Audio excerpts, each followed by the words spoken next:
Selamat siang. Modalitas dari laboratorium yang kita perlukan untuk pemeriksaan dan screening gitu ya, diagnosis untuk gangguan dari sistem gastrointestinal sebenarnya sangat banyak. Nanti akan kita banyak bahas juga di kuliah, tapi bukan sekarang. Nanti jadwalnya kalau tidak salah 2 minggu lagi akan ada kuliah tentang pemeriksaan-pemeriksaan yang bisa kita gunakan untuk mendeteksi kelainan gastrointestinal dan hepatobilia. Ya. Sementara pemeriksaan feses rutin kita akan melihat dulu tentang secara fisiologis, kemudian indikasi pemeriksaan, sampelnya apa yang digunakan, apa saja yang termasuk dalam pemeriksaan feses rutin dan interpretasi. Perkenalkan, saya punya 6 asdos baru dari angkatan 2021, ada Stefani, Catherine, Noel, Tasa, Felicia, dan Thea. Ya, nanti akan dibimbing oleh teman-teman ini di praktikum-praktikum berikutnya. Amel dan kawan-kawan sudah mau pensiun karena sudah mau koas. Saya juga mau pensiun aja karena kamu jangan dong. Kita bahas dulu pemeriksaan feses rutin ya. Secara fisiologis, ekspresi normalnya sebanyak 100-200 gram per hari. Berasal dari mana saja ya? Prosesnya pertama bisa mendapatkan konsistensi yang sedemikian rupa, warna yang sedemikian rupa, komponennya yang berdasarkan dari proses dari digesti dan juga absorpsi di mulai dari lambung hingga ke rektum. Ya, di sini terutama bentuknya kan mostly akan cair ya, dan ketika di small intestine dia akan kemudian terjadi reabsorpsi air dan elektrolit. Ketika sudah masuk di sini dia akan terjadi pembentukan feses gitu ya, kolon apa ini? Transversus. Kemudian nanti di sini ketika dia terlalu lama mungkin ya, misalnya di sini reabsorpsinya berlebihan atau memang dasarnya dia kurang cairannya begitu, maka dia akan konstipasi misalnya begitu ya. Jadi kalau konstipasi itu lebih ke dia konsistensinya lebih keras dan frekuensi defekasinya lebih sedikit kan gitu. Range normal defekasi adalah berapa? Dikatakan konstipasi kalau belum BAB berapa lama?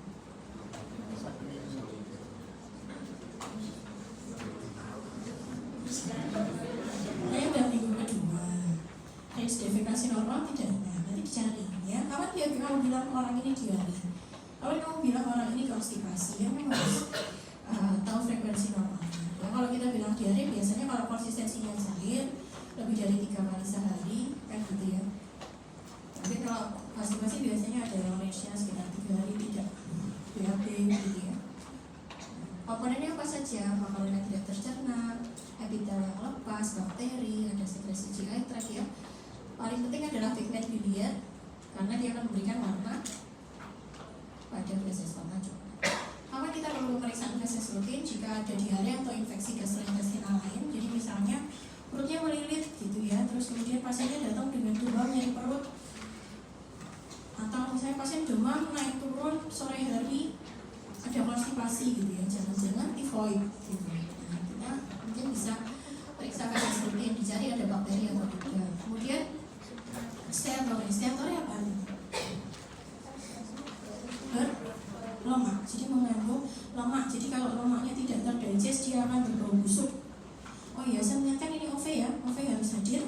Temannya absen atas bawah, nim atas bawah. Kalau belum hadir dicari keberadaan di mana, suruh datang sebelum saya meninggalkan ruangan. Ya, kalau saya sudah terlanjur meninggalkan ruangan, usah praktikum. Ya. Oke, kemudian kecurigaan ada gangguan gastrointestinal ataupun hepatobiliar lainnya. Jadi contohnya pada pasien-pasien atresia biliaris, ada cholelithiasis gitu ya, mungkin dia akan terganggu, fesesnya warnanya jadi lebih pucat, warnanya seperti dempul gitu ya. Tahu dempul? Apa? Tahu apa? Warnanya apa? Ya, putih gitu ya. Jadi warna seperti dempul itu tidak ada pigmen biliar biliarnya tadi. Nanti kita lihat pigmen biliarnya apa. Berbeda dengan urin rutin. Kalau urin rutin, pengumpulan paling bagus ya ada beberapa jenis sampel ya, ingat ya, ada urin tampung 24 jam, ada urin pagi, ada urin sewaktu. Kalau feses kapan saja boleh, ya. Kita boleh mengumpulkan kapan saja, tidak ada kecenderungan lebih pagi lebih bagus nih dok fesesnya, itu nggak ada ya. Pentingnya apa sih kalau kayak urin itu harus pagi? Kenapa sih kalau glukosa itu kita harus pagi ya? Berhubungan dengan dia puasa atau tidak. Terus kalau urin itu kan ibaratnya harapannya orang ini habis pas tidur itu dia tidak ada periode pipisnya, sehingga sudah terkonsentrasi. Apakah proteinnya itu sangat banyak seperti itu ya, kemudian komponen-komponen hormon atau yang lain itu bisa terkonsentrasi pada urinnya. Sementara kalau pada feses itu tidak terpengaruh. Apalagi indikasinya kita biasanya adalah karena diare. Ya. Kalau orang diare untuk ngumpulin sampel suruh tunggu besok pagi, keburu dehidrasi. Kasihan. Ya. Udah 10 kali dok, ini nggak boleh ditampung aja. Udah besok pagi pokoknya. Ya. Besok pagi kita udah di IGD infeksi ya. Sudah terlambat. Kalau kita ngumpulin tinjau lagi dia. Ya. Kemudian tidak berprinsip steril, tapi penampungnya harus bersih dan tidak bocor. Tujuannya apa? Kalau nanti ini kayaknya udah pernah nih ngambil penampung kemarin buat urin itu loh, tapi nggak kepake. Nah kita pakai aja nanti buat yang feses ya. Bakterinya sudah semakin berkembang biak, kamar mulu mutan ya toh, onok jamure ternyata bukan dari fesesnya tapi dari tempatnya penampung. Jadi nggak boleh, harus bersih, tidak bocor. Tidak bocor ini dalam artian kalau ngerti maksud saya ya, kalau nampungnya nampung feses cair, buat bawa tidak dengan hati-hati ya. Minus kita semua itu membahayakan petugas laboratorium tolong ya. Jadi kalian tidak sesuai negatif lah kalau membawa di penampung yang bocor. Kemudian kita hindarkan dari zat-zat laminan. Kata dokter kita harus steril, kita backclean dulu sih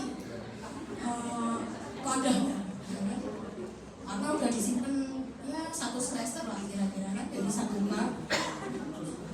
Backcleannya kebanyakan ya, hasilnya diare ternyata, tapi pas dicari tidak ada bakteri, sisa makanan juga bersih, nggak ada apa-apa gitu ya.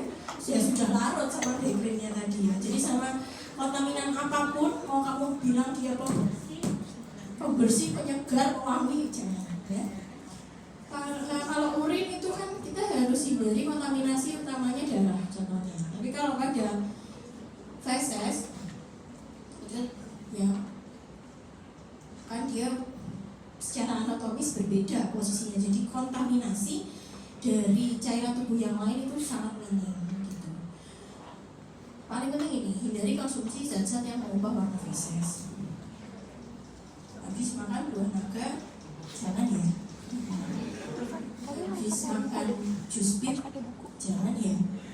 Habis konsumsi tablet penambah darah, boleh, mungkin biar agak menarik gitu ya fesesnya. Besok minum dulu tablet penambah darah, warnanya jadi hitam misalnya. Ya monggo saja, boleh, nggak apa-apa, boleh dilakukan. Tapi kan harus hati-hati bahwa temuan hitamnya bukan berasal dari perdarahan saluran cerna atau obat-obatan lain. Seperti kalau dia konsumsi antibiotik jangka panjang harus diberitahu juga supaya nanti dinotis ada perubahan secara makroskopis atau tidak. Nah, ini konsistensi, nggak usah tak ajarin, nggak bisa lah ya menilai konsistensi. Paling gampang apa? Pakai lidi, distikkan. Kalau kira-kira dia bisa bertahan,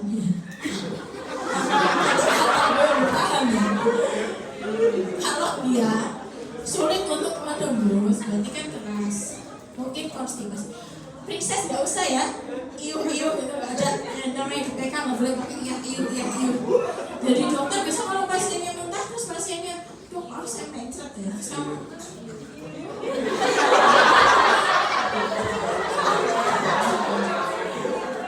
itu minus nih, gue nggak boleh besok ngalah, saya nggak mau PK jorok banget gitu ya. Terus ternyata udah rotasi klinik terus ini susah ya naik PK aja gitu. Nanti ketemu dengan ini nggak boleh, nanti kriteria nomor 1 di PK nggak boleh menjadi princess ya. Nggak boleh iyo ya. Namanya sampel ya sampel, sudah itu harus diperiksa ya diperiksa. Di parasit kamu juga berani iya iyo enggak bagus. Ya nanti mau tidak mau memang membawa sampel feses. Mau dari satu orang bagi di 6 wadah ya bisa. Sudah tutup mata aja. Serah kamu. Nah ini boleh diambil. Kita masuk ke pemeriksaannya ya. Secara makroskopis ada beberapa karakteristik yang dinilai. Cara menilai konsistensi paling gampang adalah dengan stick ready. Kalau dia sulit ya mungkin dia lebih keras. Kalau dia bisa dengan mudah berarti konsistensinya lunak itu pas. Tapi kalau bisa diukur-ukur gitu ya berarti ada konsistensinya lagi. Nah kalau sekali lagi ngomong iyo saya keluar aja. Gak ada gunanya ngajarin dokter-dokter iya iyo ini. Dia pasang kateter ya iyo. Sama dokter aku nggak mungkin iyo gitu. Nah ini belum sampai bau loh, aku belum ngecek baru konsistensi. Kacau. Warna yang memberikan pigmen normalnya adalah stercobilin. Hasil pengubahan dari siapa? Bilirubin. Warnanya coklat muda. Nah bisa range warnanya bisa sangat luas ya. Palet warnanya ini luas sekali. Desainnya mantan PDD. Ini oranye, kuning, merah ya, atau yang lebih dark ya, hijau, hitam, keabuan ini bisa semua. Ini yang banyak susu bisa jadi oranye, bisa jadi kuning, bisa. Perdarahan jelas dia merah atau hitam ya, abu-abu ya seperti tadi misalnya dalam susu biliar, atau malah terlalu banyak empedunya misalnya jadi warnanya hijau. Bau, nah menulisnya bau apa?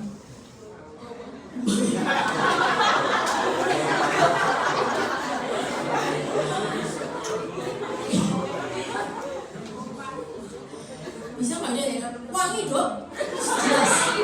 Saya berani jamin fesesnya wangi ya. Nggak mungkin lah orang namanya dia udah diendapkan di suatu tempat sekian lama ya nggak mungkin nggak ada baunya. Nah itu hasil produksi yang namanya adalah indol, skatol, H2S. Jadi baunya ada busuk-busuknya dikit. Tulisnya nanti apa sih? Bau khas gitu ya, bau khas feses. Bau ya normal gitu ya mana? Ya nggak normal gimana? Pernah nggak makan diare yang bau banget? Baunya tuh bau aja. Pernah nggak yang bau sekali sampai baunya rasanya busuk terus? Kayaknya harus sampai saya parfumi gitu ya. Bayangkan baunya, saya nggak usah. Ada juga bau busuk yang pasnya steatorin, yaitu disertai dengan secara makroskopis fesesnya itu mengambang. Ya, tidak bisa bercampur dengan air. Namanya aja kan lemak. Kalau lemak kan nggak bisa menyatu dengan air. Bisa dipahami ya? Nah, jadi konsistensi sudah kita bahas. Lendir, nanah, dan darah normalnya tidak ditemukan. Jadi kalau ketemu ini adalah suatu hal yang abnormal. Lendir dan nanah menandakan adanya infeksi dan inflamasi pada GI tract. Sementara kalau ketemu darah kita harus lihat warnanya. Kalau warnanya merah segar berarti perdarahan GI tract bawah. Sementara kalau warnanya hitam GI tract atas. Contohnya pada gastritis erosif seperti pada CA gaster, pada penggunaan NSAID jangka panjang gitu ya, pada pasien-pasien punya teman yang sukanya garder gitu ya. Ini pas cek feses, jangan-jangan besok warnanya hitam terus dicari densitinya ada darah samar. Karena perdarahan yang dari saluran cerna atas biasanya dia bisa terdeteksi warnanya antara hitam atau perdarahannya jadi samar karena jadi seperti microhemorrhage begitu. Kalau ambeien, tahu ambeien? Sudah ada kuliah tentang hemoroid belum? Hemoroid itu adalah pelebaran pembuluh darah ya di area rektum. Bisa dari luar, bisa dari dalam. Hemoroid eksternal dan internal. Ketika dia pecah dan berdarah, namanya aja kan pelebaran pembuluh darah. Hemoroid darahnya itu tidak akan bercampur dengan feses. Coba saya minta kalian berimajinasi bagaimana darah bercampur feses dan darah tidak. Jadi kamu secara konstituen bisa melihat bahwa oh setelah saya jadi setelah defekasi baru kemudian darahnya menetes gitu. Itu contohnya adalah pada hemoroid.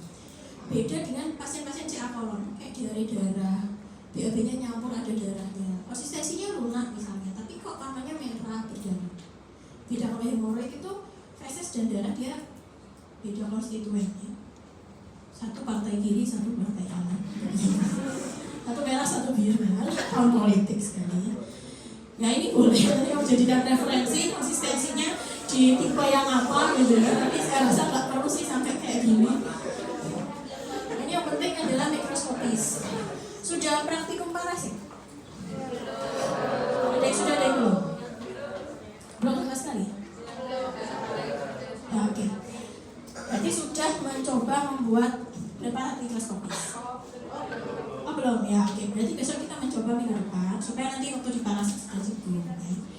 Membuatnya, tapi saya nggak tahu sih di parasit melakukan ya.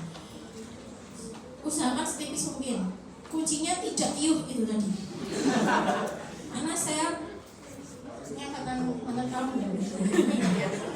Banyak dok ini parasit ini. Ternyata cuma jemblok gitu. Nggak rata. Gimana ya, bahasa saya nggak ada cantik-cantiknya sama sekali. Jadi fesesnya itu tidak tipis dan tidak rata sehingga ketika diteteskan kenapa itu harus tipis dan rata, saya juga nggak tahu. Ya maksudnya kan kita mau membuat, jangan ketawa, saya jadi ketawa sama bahasa saya sendiri. Kalau kita membuat preparat mikroskopis, sebisa mungkin memang spesimennya itu tidak terlalu tebal. Apalagi kita mau mencari di antara spesimen itu apakah ada parasitnya kah atau ada hal lainnya yang menyebabkan pasien mengalami gejala diare tadi atau indifusepsi atau maldigesti dan segala macam ya. Jadi kalau bayangin aja kalau nanti terlalu tebal, enggak gitu, jauh. Nah, dia nggak akan kelihatan, jadi akan salah pusing saya. Ya. Jadi identifikasinya parasit lah. Padahal syarat untuk dia bisa kita bilang parasit ada dindingnya dan ada isinya. Jadi teman-teman harus identifikasi itu dulu.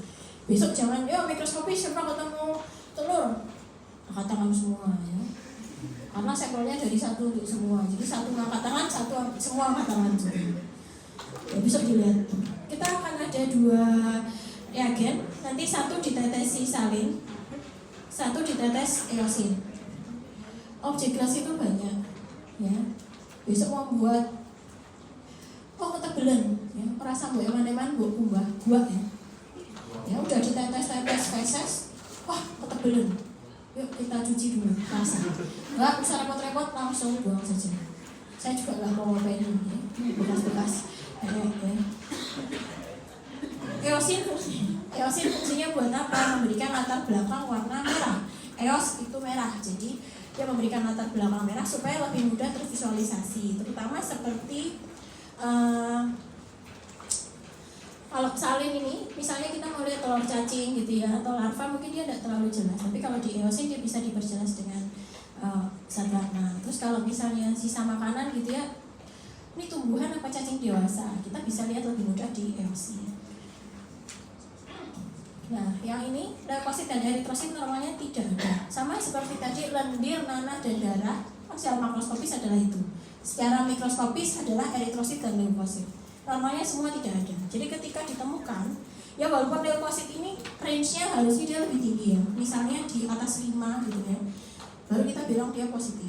Tapi kalau RI ada 2 aja, biasanya udah kita bilang positif. Begitu. Tergantung ternyata penuh banyak leukositnya ya, mungkin positif 2, positif 3. Nah ini contohnya ada apa ini? Bakteri, mungkin strep yang deret-deret gitu ini basil mungkin ya, tapi agak terlalu besar ukurannya untuk kita bilang bakteri. Bisa juga ini adalah sisa-sisa tumbuhan ataupun hanya artefak ya.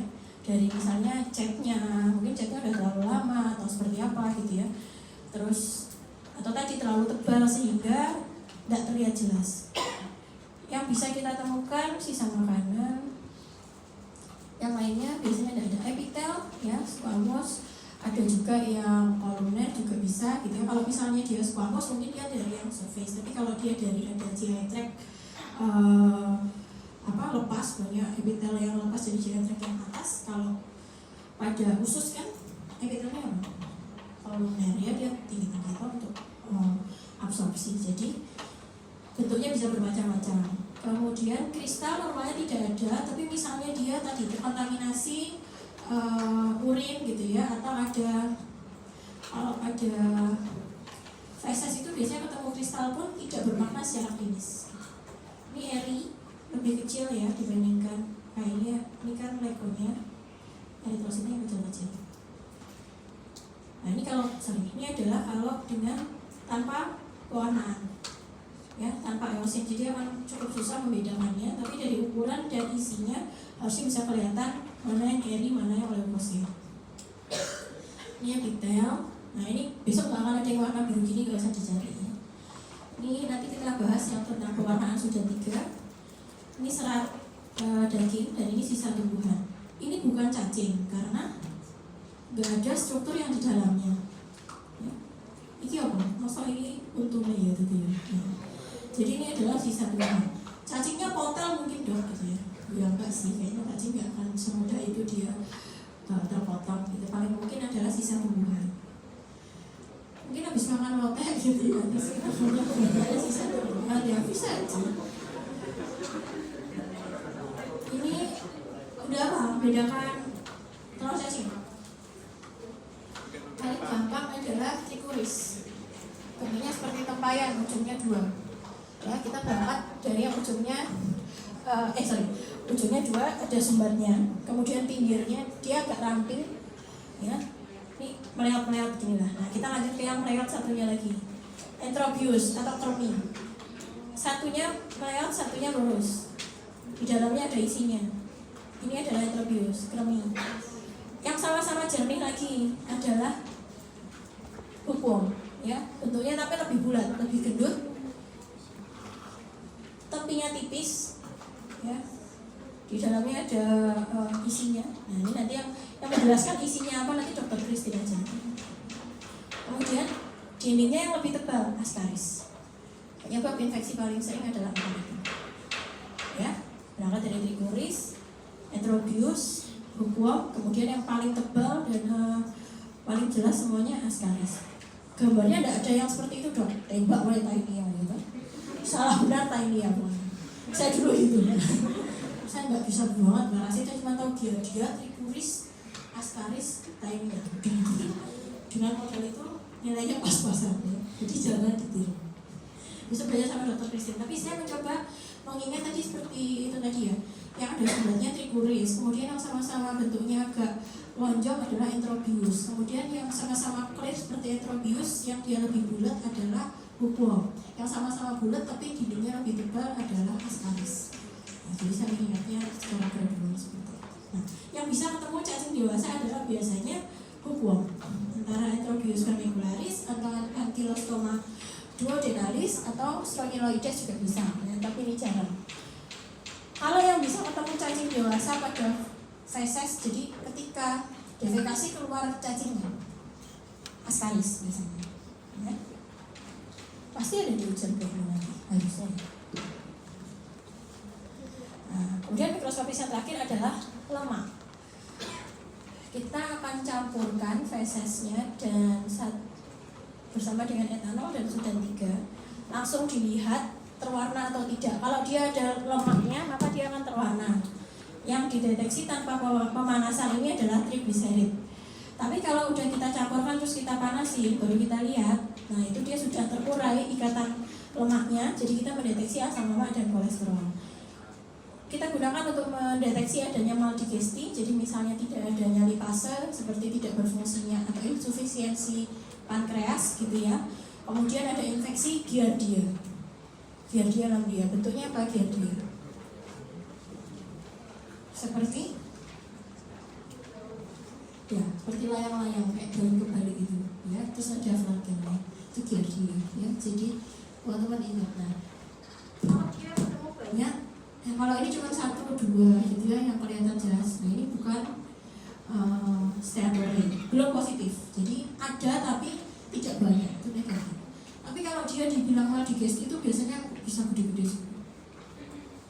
Nah kalau udah segede itu jangan nyari 60 ya, negatif dong, tapi penuh 4 biji globul lemak ya itu udah positif ya kalau sampai globul lemaknya sebesar itu gitu ya. Tapi kalau banyak kecil-kecil seperti ini terus ternyata sampai full kok terwarna semua ya kemungkinan adalah positif begitu. Oke, mikroskopis sudah tadi ditetesi NaCl dan ditetesi Lc. Kemudian yang ketiga adalah percobaan sudah 3. Kemudian kita masuk ke kimiawi. Kimiawi yang kita deteksi adalah darah, bilirubin, dan stercobilin. Metodenya, tolong ini kimiawinya cuma 3. Diawali nama reaksinya. Darah kita mendeteksi dengan benzidin. Hb, ya nanti dia akan bereaksi dengan H2O2, akan ada reaksi oleh peroksidase, sehingga benzidin yang ada pada reagen ini nanti akan berubah menjadi oksibenzidin ketika dicampurkan. Nah, nanti normalnya warnanya samar hijau, ya, tapi hijaunya nggak hijau banget gitu. Tapi kalau dia sampai menjadi biru, maka itu 14. Harus hati-hati menerjemahkan pemeriksaan ini karena bisa positif kalau dia kecampuran formalin. Misalnya fesesnya udah dari sekarang udah ditampung, praktikumnya masih 7 hari, tambahin formalin aja. Nah, ini biar benzidinnya positif gitu, biar kita lihat biru tua seperti apa gitu, ya boleh. Tapi itu namanya bukan benar-benar orangnya ada perdarahan, tapi ya karena terkontaminasi oleh zat yang lain. Terus kemudian misalnya dia banyak ada kecampuran reagen iodium atau CuO2 gitu ya.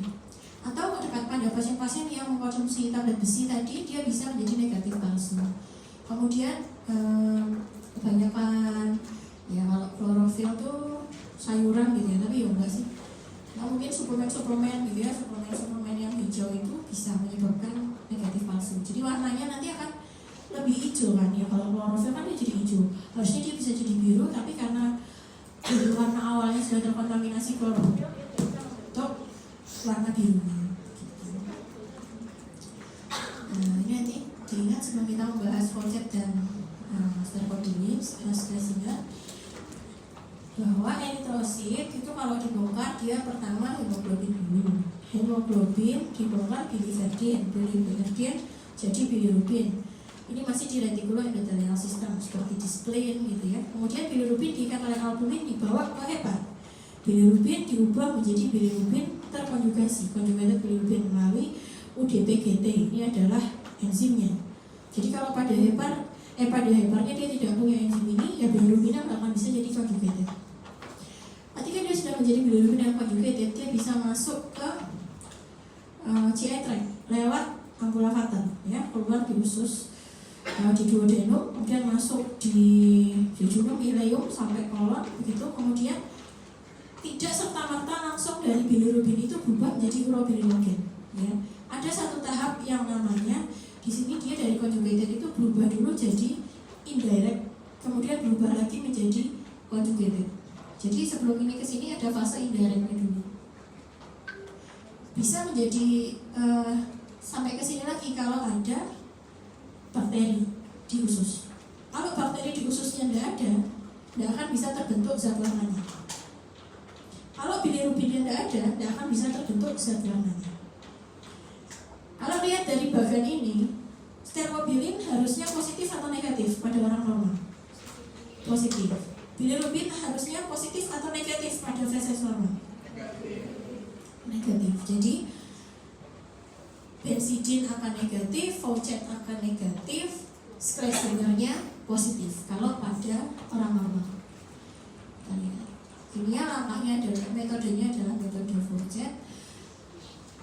Jadi feses itu seperti yang ini tadi ya, nanti kita buat emulsi. Jadi tambahin dulu si NaCl-nya pelarutnya bisa 5 mili. Terus kalau tabungnya besok ternyata kalau 10 mili kebanyakan nggak apa, 5 mili aja. Fesesnya dijutek sedikit, diiuh lagi lah, dimasukkan terus di blok-blok, nggak ada bahasa lainnya, dicampurkan ya, hingga homogen, ya, bahasa Jawanya blok-blok, ya. Pokoknya dicampurkan. Pernah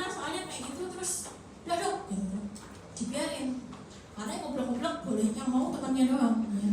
Sudah dibiarin dia lupa mau ngerjain. Itu diambil udah ke bawah si fesesnya nggak kecampur kan, jadi udah nggak homogen. Pas direaksikan nggak jelas warnanya. Terus saya lihat mana emulsinya, saya lihat gitu pucat ya, pucat sekali. Jadi cuman sakcenek ya dia karena udah iuh tadi ya, tolong jangan diiuh-iuhkan. Nah, dicampurkan dengan barium klorida, kemudian disaring. Nah, nanti yang ditetesi reagen Voget adalah yang sudah disaring. Beda dengan benzidin. Kalau benzidin setelah disaring yang ditambahkan emulsinya. Kalau Voget yang ditambahkan yang kotak-kotak yang diteteskan yang di sini. Jadi ada kertas saring. Nanti yang dilihat reaksinya yang berubah warnanya itu di kertas saringnya. Positif kalau warnanya biru hijauan. Tapi kalau warnanya seperti feses biasa ya tidak terbentuk warna, kan sudah disaring tadi. Nah dia adalah negatif. Ditemukannya adalah stercobilin. Kalau tidak bisa diubah karena ada penggunaan antibiotik jangka lama ataupun karena waktu transitnya terlalu sebentar.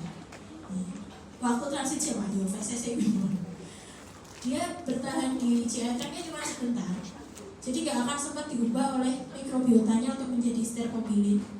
Ya, makmus gitu aja tuh. Jadi nggak sempat berubah. Mungkin bilirubinnya bisa terdeteksi atau stercobilinnya sangat sedikit. Jadi cukup mudah. Gitu ya.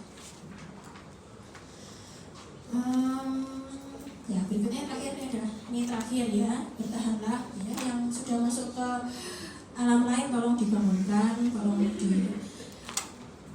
daripada saya yang bangunkan nanti teringat sampai lulus ya. Stercobilin metodenya adalah S dan S, Schlesinger. Ini paling tricky untuk melihatnya besok ya. Normalnya dia akan positif. Positifnya adalah fluoresensi hijau. Untuk bisa lihat dia berfluoresen itu gimana? Besok ada kertas backgroundnya, background hitam. Jadi jangan seperti ini ya. Bukan kayak biasanya kan background hitam, terus tabungnya ditaruh di depan terus dilihat. Nah itu enggak. Jadi kertasnya harus ditutupkan supaya cahaya dari luar nggak terlihat. Seminim mungkin, tapi dari bawah nanti disenterin, dikasih pendarahan cahaya. Nah, kita lihat ada pendarahannya atau tidak. Bisa dipahami. Jadi harus gelap gitu. Biasanya kita pakai black box kan. Ya, bukan yang di pesawat. Enggak dong. Emang kita kedokteran penerbangan. Nah, saya PK masih P-nya patologi ya, bukan penerbangan berikutnya. Apa sih? Kertas itu aja yang penting cahaya dari luar tidak masuk terlalu banyak, intinya begitu. Kemudian dipendelkan, terus nanti dilihat ada shining shimmering splendidnya ya, warnanya hijau. Pada obstruksi biliar, saya pernah ikut tim transplantasi hebat kan, kalau saya juga ada transplantasi hebat ya. PK berperan sekali di sana, mulai dari proses pradonasi sampai pasca donasi, dan bulan operasi pun kami mengikuti gitu. Pasien-pasiennya adalah pasien-pasien anak yang kemudian didonasikan livernya oleh ibunya sendiri ya. Saya beruntung selama kuliah itu mengikuti 2 kali operasi transplant hebat itu. Dan paling krusialnya adalah sebelum operasi stercobilin itu diperiksa berulang kali. Karena memang tidak bisa stercobilin hanya diperiksa 1 kali. Jadi kalau besok hasilnya negatif, sarankan pemeriksaan serial. Berapa kali? 9 kali. Biasa aja kan? Nggak bisa kaget banget 9 kali. Tujuannya apa? Tujuannya apa? Kalau dia obstruksinya parsial, mungkin di BAB yang pertama tidak ada warnanya. BAB berikutnya mungkin sudah keluar kan? Kalau obstruksinya tidak total gitu. Tapi pada atresia biliar itu kan tidak terbentuk ductus biliarisnya itu. Jadi nggak bisa menghasilkan menampung empedunya, nggak bisa untuk nanti bilirubin dan segala macam dikeluarkan kan jadi nggak ada bahan bakunya kan seperti itu. Jadi untuk kita bisa bilang dia obstruksinya total adalah dari 9 kali itu stercobilinnya negatif semua. Padahal kalau kayak gini adalah Ya, belum apa-apa udah. Wah, tekan. Work plan tadi. Nah ini saya mau cerita kehidupan dulu guys. Padahal ini tadi matanya, iya matanya gitu. Ya tapi emang pakai mata sih. Si Jine ngantuk ya kan? Si Jine udah iu nggak mau lihat feses, terus satunya dosennya ya, satunya bilang negatif sampai dosennya positif. Jadi sangat matametri sekali, kita bilang sangat subjektif. Jadi kami dulu kalau ada kasus pro transplant hepar gitu, dari presiden paling senior di stase itu, ya, kami R6 tuh sampai stase, R6, R5, R4 sampai R0 itu lihat semua, dipegang dalam hati dulu jawabannya apa, baru nih negatif ya, setuju. Nah, sampai chiefnya ternyata loh positif. Jadi supaya apa? Kesepakatan mengeluarkan hasil stereo negatif. Karena kalau berikutnya dia diperiksa stermonya positif, kan dibilangnya atresia biliar butuh transplantasi. Nah terus sekali positif, terus berikutnya, nah kemarin positif kok masuk sekarang aku negatif, dipositifkan ya kan bias misalnya. Pasiennya tidak jadi menerima transplantasi. Nah, jadi sangat penting semudah ini gitu ya untuk tahu. Jadi indikasi dari perlu transplant apa tidak. Nah besok dituliskan, saya tidak perlu nama lengkap, apalagi NIM tidak perlu. Yang mau ini dihilangkan juga boleh, jenis kelamin, usia yang penting. Dan keterangan klinis itu adalah kalau ngambil dari bayi, dari anak bayi, maksudnya di bawah 1 tahun ya, tolong diberikan keterangan dia minum obat penambah darah apa tidak, karena suplemen besi itu wajib pada anak udah mulai reaksi. Jadi 6 bulan ke atas tuh sudah wajib menerima suplemen besi, biasanya sampai 2 tahun. Ada wanita saat menstruasi juga mungkin ada riwayat anemia, kalau ada konsumsi obat-obatan bisa ditulis. Kalau diambilnya dari popok juga dituliskan ya. Ngerti nggak? Kalau bayi kan biasanya ambilnya udah di pampers. Kan dia tuh ditampung pampers tuh pasti kan dia kontaminan ya. Jadi kalau nanti ketemu banyak bakterinya ketika di eosin atau di lihat pakai salin nanti ya berarti ada kontaminasi gitu loh. Kalau konsistensinya lunak tapi banyak bakteri, jangan-jangan disentri basiler gitu ya Pak ya. Terus nanti saya minta tolong teman-teman besok sebelum praktikum baca tentang karakteristik diare yang supaya besok diskusi sama kakak-kakaknya besok bisa berjalan dengan baik ya. Tolong dicari karakteristik diare yang disebabkan oleh disentri basiler, disentri amoeba, gastroenteritis viral, giardiasis, kolera, satu lagi infeksi kecacingan. Ya, temuannya sama atau tidak? Aku udah belajar dari sekarang, nyicil nanti CR bisa lebih mudah. Ya, kan pasti berhubungannya dengan skills lab nanti kalau ngecek ya Miss. Seperti biasa, buatkan 1 hari sebelum praktikum jam 13. Kontainer fesesnya diambil di lab PK. Praktikumnya kalau siang fesesnya dari pagi boleh, ya, nggak harus se-fresh itu. Boleh pagi dikumpulin, udah dilabelin kelompok mana, ini berapa, daripada nanti kamu fesesnya yang mana ya, jadi iyo lagi. Jadi dari awal sebelum diserahkan ke laboratorium sudah diberi label kelompok berapa, meja berapa. Tidak perlu waktu pengambilan, tidak perlu ditulis. Dan tolong diwadahi kresek ya. Dan di kresek yang di luarnya tolong ditulisin lagi kelompok berapa. Sekali lagi, wadah feses tolong diberi label kelompok. Kemudian wadahnya dikresekin, di kreseknya ditulisin kelompok berapa. Di bawah paginya, misalnya praktikummu jam 1 atau jam 10, dari jam 6 ya, tapi jam 6 belum buka ya anaknya. Dari setengah 8 udah mau mampirkan untuk naruh di kulkas boleh. Kulkas reagen, orang kulkas semua.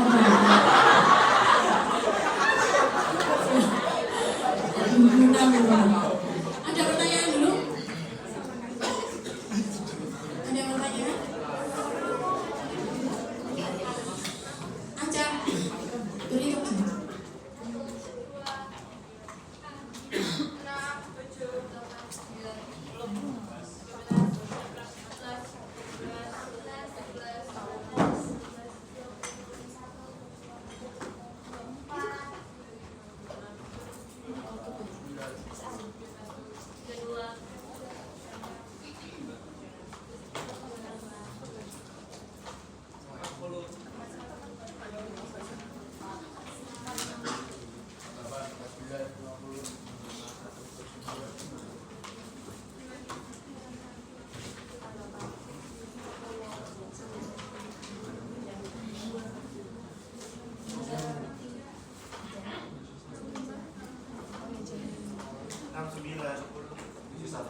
3. 104 plus 5 106 ya. Terima kasih.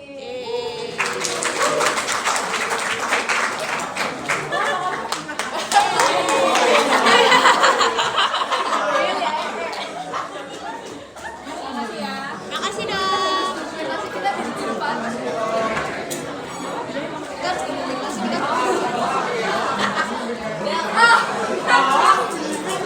Makasih dong.